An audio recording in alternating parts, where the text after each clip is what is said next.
क्यों पायलट के गढ़ में डोटासरा ने दी दस्तक? क्यों टीकाराम जूली ने दिलाई कांग्रेस की कसम? बीजेपी कोर कमेटी में क्यों दिखा अमित शाह का डर? बीजेपी बैठक में वसुंधरा ने किस एक्शन से चौंकाया? क्या पायलट की गलियों में फिर लौट रही है कांग्रेस? तबादलों को लेकर क्यों नाराज हुए मुख्यमंत्री भजनलाल?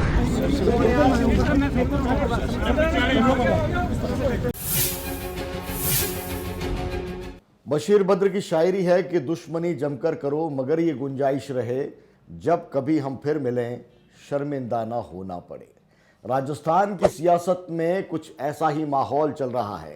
कांग्रेस और बीजेपी दोनों के गलियारों में रूठे एक साथ बैठने की कोशिश कर रहे हैं या उनको बिठाने की कोशिश की जा रही है, साथ चलाने की कोशिश की जा रही है, क्योंकि मौका लोकसभा चुनाव का है। ये शायरी उन रूठों को मनाने के भी काम आएगी जो लोकसभा की तैयारियों के बीच में कहीं नजर नहीं आ रहे, और ये शायरी तब भी काम आएगी जब रूठे नेताओं के सामने तीखे बयान देने वाले नेता उन्हीं की गली कूचों में साथ में घूमते नजर आएंगे। ये सियासत का अपना अंदाज है जो राजस्थान में इन दिनों जबरदस्त तरीके से चल रहा है। नमस्कार, ट्रेंडिंग टॉक शो में आपका स्वागत है और मैं हूं विशाल सूर्यकांत। आज बात करेंगे राजस्थान में लोकसभा चुनाव के मद्देनजर राजनीतिक दलों की गतिविधियां किस रूप में बढ़ गई हैं, कांग्रेस के दिग्गज क्यों पायलट के गढ़ में जाकर संपर्क बढ़ा रहे हैं, वहीं बीजेपी के दफ्तर के गलियारों में कोर कमेटी की बैठक में क्या कुछ हो रहा है, ये बैठक किस तरह से गुलजार हो रही है नेताओं से, और क्यों वसुंधरा राजे ने इस बैठक में आने से एहतियात बरता, इसकी बात करेंगे। बैठक में अमित शाह के गुस्से का खौफ किस रूप में साफ तौर पर नजर आया, इसका भी जिक्र करेंगे। दरअसल बीकानेर में अमित शाह की ओर से पूछे गए चुनावी तैयारियों के सवाल पर भाजपा के मंत्री बगले झांकने लगे थे। शाह के तेवरों को देखकर तुरंत राजस्थान बीजेपी कोर कमेटी की आनन फानन में बैठक बुलाई गई। तमाम नेता जुटे और बड़े नेता काम पर लग गए। लोकसभा चुनाव के मद्देनजर बैठक में सारे नेता मौजूद रहे, लेकिन वसुंधरा राजे नहीं आई। सियासत में किसी नेता की गैर मौजूदगी होते ही चर्चाओं का बाजार सरगर्म हो जाता है। ऐसे में वसुंधरा राजे जैसी नेता जिनका एक एक मूवमेंट चर्चाओं में रहता है, उनका नहीं आना यकीनन सुर्खियां बटोर रहा है।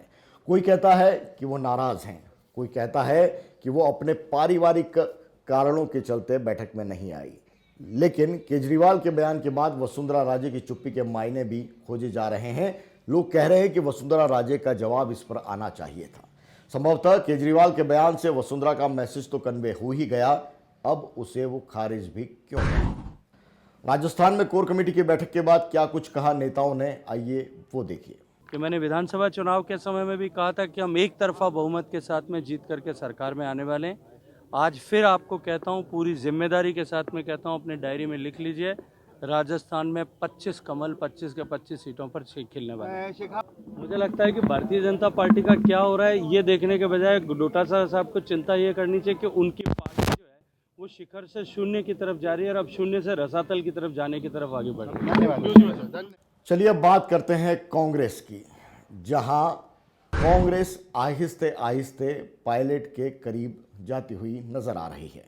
यूथ कांग्रेस के धरना प्रदर्शन में जिस तरह से पायलट के करीबी युवा नेताओं ने तेवर दिखाए, हल्ला बोला, उससे साफ लग रहा है कि भविष्य पायलट का है और पायलट से जुड़े नेताओं का है। और जिस दिन यूथ कांग्रेस का कार्यक्रम हुआ उसके अगले दिन डोटासरा और टीकाराम जूली पायलट के गढ़ में पहुंच गए। निर्मल चौधरी हैं, वो भी कांग्रेस में आ गए।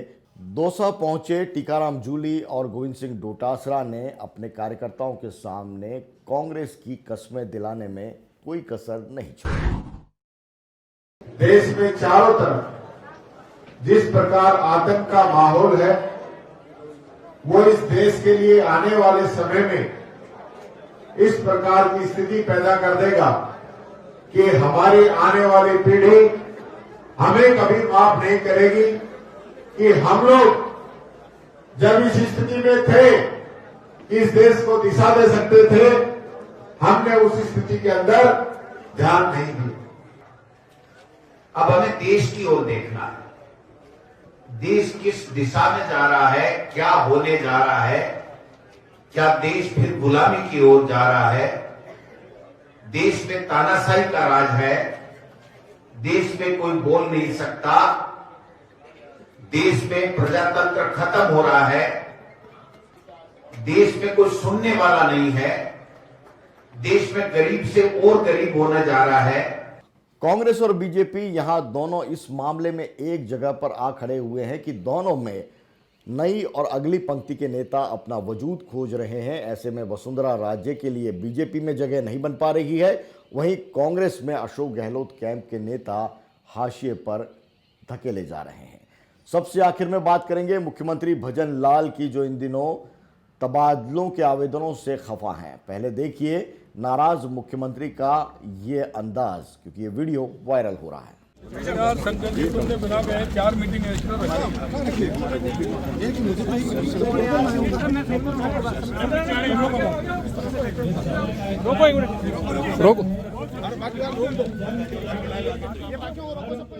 मुख्यमंत्री भजनलाल इन दिनों खासे ट्रेंड कर रहे हैं। अलबत्ता कुछ लोग ट्रोल भी करने में उन्हें पीछे नहीं हैं। मसलन ये तस्वीर देखिए, जहां मुख्यमंत्री भजनलाल शर्मा अपने लिए ट्रैफिक न रोककर वाहवाही बटोर रहे हैं। वहीं कुछ बारीकी से इस तस्वीर को देखने वाले लोगों ने पकड़ा कि इसमें मुख्यमंत्री ने संभवतः सीट बेल्ट नहीं लगा रखा है। यानी एक नियम और जनता के लिए सहूलियत देते देते कहीं मुख्यमंत्री ट्रैफिक के नियमों की पालना करना भूल गए। राजस्थान के सियासी गलियारों में ट्रेंडिंग हो रही बातों पर आधारित हमारा ये ट्रेंडिंग टॉक शो आपको कैसा लगा ज़रूर बताइए। कल फिर होगी मुलाकात राजस्थान की राजनीति के बाकी मुद्दों के साथ। मुझे दीजिए इजाज़त, नमस्कार।